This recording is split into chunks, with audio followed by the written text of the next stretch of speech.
So yeah, there was another love bomber. Can't even remember his name really. I think it started with a T. Shit, that's weird. Cause I really did like him, but it was only like a week of love bombing, so I guess it wasn't really that psychologically stuck in my head as it was with the other one. You okay, bud? Anyways, he is sexy too. That's the worst part. None of these men that I'm talking about are bad. Like, these guys look good. Way better than my ex ever could on any day. Because, yeah, I also have that, like, whole problem. Is that... Shit, I mean, I don't want to say it like that because I'm not vain. I'm not rude. But, yeah, I was better looking than him. I could have done better. One of my aunt even told me that one time, and I took offense because... And I took up for him. I was like, that was rude, Becky. Don't you say that again. But she saw something. She saw it and she said it, and I commend her for it now because I mean, it's one thing to be cheated on by anyone. It's one thing to get your heart broken by anyone.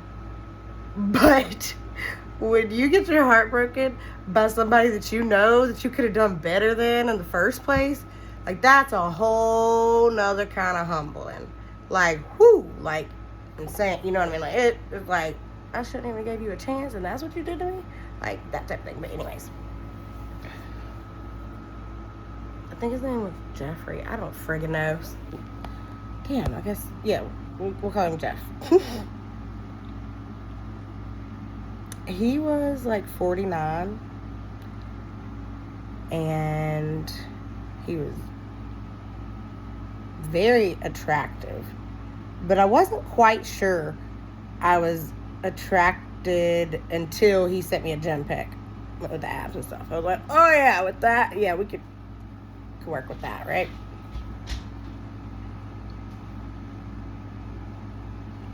This dude, we messaged for like 2 or 3 weeks. He was like loving, like he would love everything. All of my texts and everything is like hearts. When I was scrolling through and reading back from like the days before and stuff, there was just emojis on everything. He was just loving it all. When the snowstorm, because that's when we were talking like back in February, January, like we got inches of snow, like so many inches of snow, like. It was the most snow I'd ever seen, to be honest. Like, the place I used to work shut down, and it'll never shut down. Like, I think we got like a few feet, maybe a foot. But anyways, I was like, I have a well, so I was dealing with, making sure everything didn't freeze, and it actually did freeze. Something just bit me on my, sorry. It did freeze. I think, I don't know. But he was like even talking to me about that and like helping me out, giving me tips on that, like, He had really great date ideas. He was like, let's go to an art class or pottery or something like that. I was like, shit, yeah, this sounds awesome. And he said that he had just got stood up by a girl on the dating site, and he went to a comedy show by himself. I was like, I would have loved to go on that date.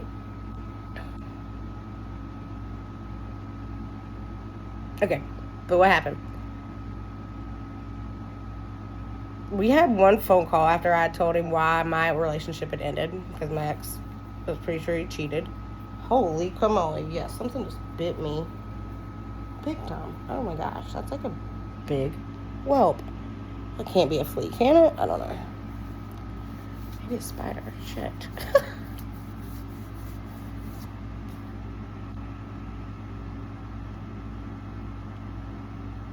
I keep getting distracted. These stories are so boring to me because I know them now, and it's months ago, but it's worth telling. So I'm gonna keep going. He said, yeah, after the phone call he had while he was like at work or something, we talked for about 30 minutes. But after I told him over text what happened with me and my ex, he called me immediately. And he was like, he basically told me that, he was like, oh, I just went through the same thing. It was not the same thing. And thinking back now, he probably lied about it. He said that he was in a 15-year open relationship, but she cheated on him. First of all, sir, how does that happen if it's an open relationship? Oh yeah, he said it's because she lied about it. He also had kids with other women, but I think they were all grown and out of the house, because he said he was an empty nester. Yeah. Oh yeah, he also was like reciting Bible verses to me. He was like, oh, I'm in Corinthians right now. And anyone can do that. Anyone can do that. That don't mean they love the Lord. I remember when he told me that you could see it through my shirt. Oh my God. When he told me that he had been in an open relationship for 15 years, you know, me knowing what I know and what I've been through my whole life, I was just like, oh. I was like, there ain't no way this is gonna really work, because I will never be enough to satisfy him if that's what he's had, and he's almost 50 years old. He will never be satisfied with one person, ever, ever. And I kind of told him that kind of scared. I told him that in not so many words. And he come back and he assured me. He's like, I'm glad that you don't want an open relationship. He's like, that was the problem with my ex. And he's like, I didn't really want one. He's like, but I did it to try to keep someone in my life that didn't need to be in my life. That's what he said. So he kind of just assured me that it wasn't true. Whatever. Well, the texts kind of slowed down after that. They weren't every day. So I knew something was up. But we were talking like a lot there for a week or so. He even had added me onto a Spotify playlist, right? And now because I love me some music, I get down. So if you give me something like that, I'm gonna find some stuff. And he told me, oh yeah, it was just, he didn't tell me anything about it, really. He just like, first he asked me if I had any music to suggest, because he needs some cleaner music. So I just sent him a screenshot of my Spotify, because that's before I realized you could actually like share it like that or add somebody on it. But he said, he's like, oh, well, I'll just show you mine. So he sent me this list, and it was called Honey or something. I was listening to this. I listened to a lot of it. I didn't listen to all of them. Some of them were like, you be reading the Bible and you listen to this stuff? It's kind of like that. And I knew when I looked at the list, like I just knew. I was like, he has shared this list with someone else before. And then, you know, an open relationship. So that just got me thinking all kinds of things. And I was like, I wasn't feeling it really. But there were a few songs on the list that I liked. So, and there was a few songs on the list that we had in common.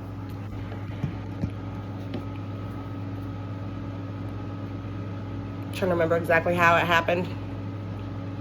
But so like I said, the text did slow down.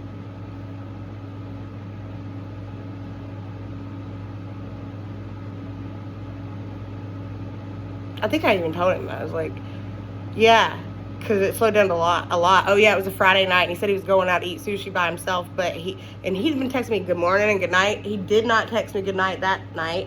And so the next morning when he texted me, I was kind of short with him, because he always said like good morning, beautiful, and like emojis and with the sun rising and a cross.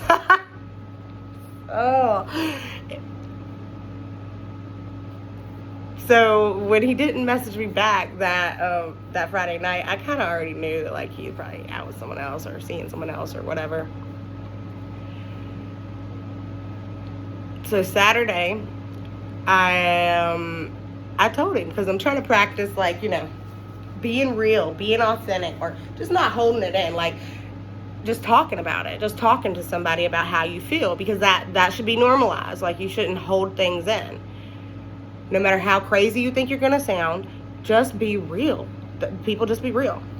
So I told him, I said, look, I can sense that something in our dynamic has shifted.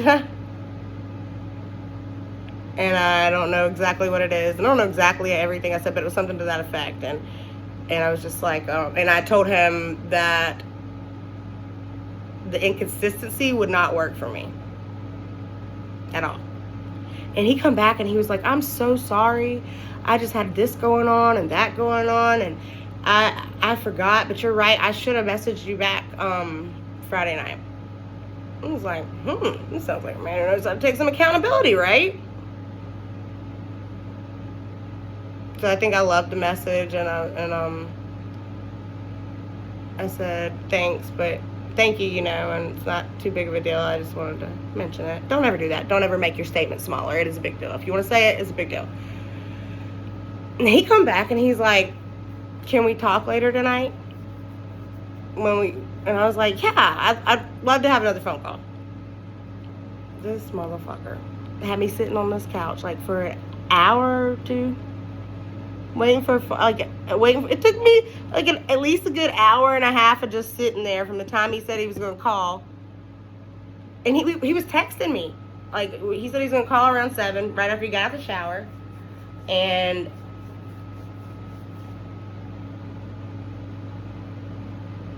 he just never did. But it took me like a whole hour and a half to get up off this couch and realize that fool wasn't calling. Oh my gosh, I feel so silly. So I deleted his number instantly. Maybe the next day I deleted it. And then because I always listen to music, so every time I get on my Spotify, this stupid honey list it's there with a emoji jar of honey. Ugh. Gross. He's so gross.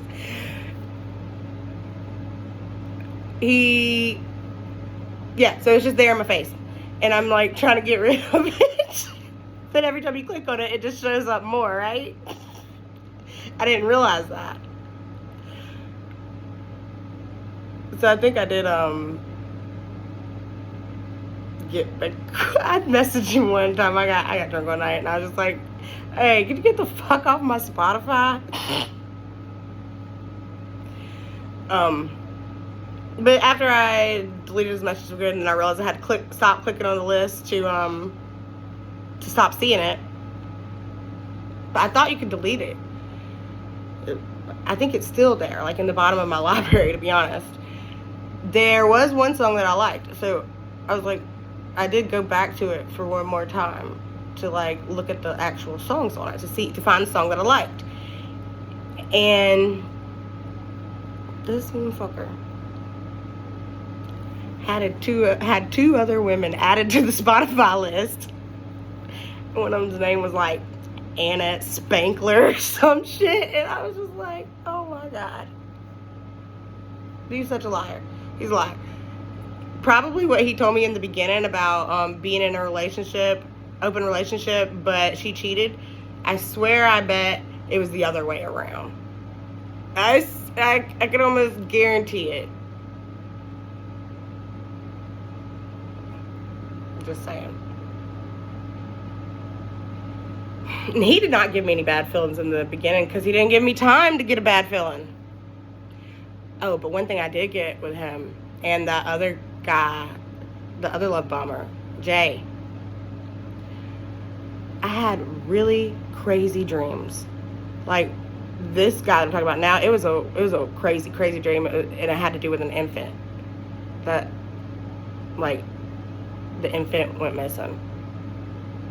And all I remember is being in the house and there wasn't like a place for the infant to lay. And I remember like something like the Grand Canyon. And then with the other guy, I had a dream of like driving around all night and like stopping at different places and being confused in houses. Pay attention to them dreams. Pay attention to those dreams. because, yeah, I heard a pastor saying it the other day. He's like, God warns you of a bunch of different things in the Bible, right? He warns you of a lot of things, but he don't never warn you in no dreams, because dreams are from God. Dreams are from God. Stay safe out there.